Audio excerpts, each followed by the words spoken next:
Not at all. You know, I originally wanted to be a feature filmmaker. I knew from the age of 12 that I wanted to make films, and I thought from 12 until at least 18 or 19 that would be feature films, that I would be the next Alfred Hitchcock or John Ford or Howard Hawks. Those were the great directors I admired. And I fortunately ran into a bunch of social documentary still photographers at Hampshire College that reminded me quite correctly that there is as much drama in what is and what was history as anything the human imagination comes up with. And so the notion that documentary is some stepping stone to some greater thing is not true. I enjoy creative control, which is the single most important thing.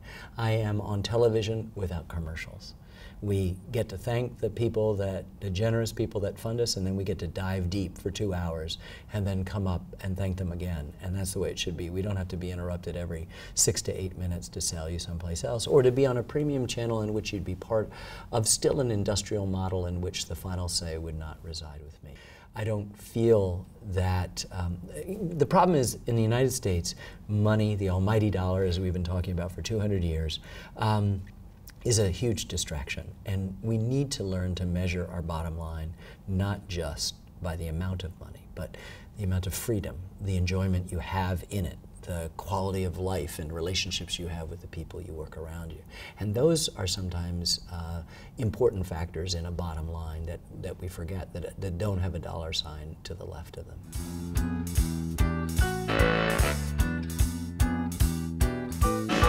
Style is a really interesting question, particularly with regard to documentaries, because for a long time they were considered homework, castor oil that you knew was good for you but not good tasting.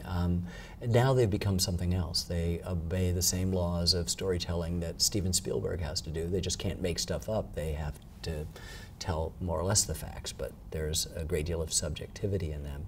But style is, you could say, for a definition, the authentic application of technique. Every filmmaker employs lots of techniques to get things done, hundreds of different stylistic techniques that you could employ. And if it's authentic, if it's organic to that person, if it's true to them, just like a painter, you might recognize a room full of Cezanne paintings or Jackson Pollock paintings. You would say, oh, they're the same style.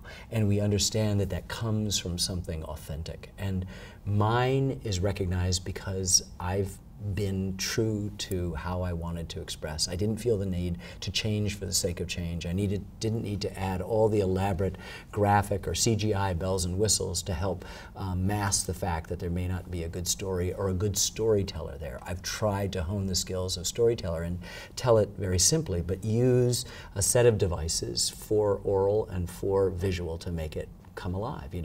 Still photographs energetically explored, newsreels, talking heads, and live cinematography. And on the oral dimension, not just a third-person narrator, the voice of God, but first-person voices who read actual letters and diaries and journals and newspaper accounts, and complicated sound effects, almost as complex as a feature film would be, and then authentic music of the period, played sometimes on period instruments. And all of those mixed together create something that people instantaneously recognize if they know my work as my style. But that's me being me, which is as it should be. People always ask me, don't you want to try something else? And I would go, then for the sake of it, it wouldn't be me.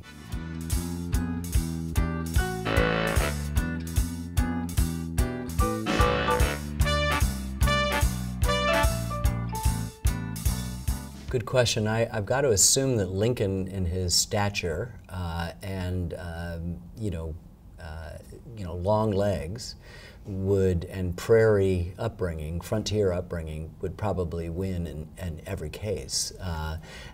TR, would sometimes balloon close to 300 pounds in weight, so he might be trailing in a lot of those races. But George Washington and Thomas Jefferson were farmers and planters, and we know how hard workers they were and are.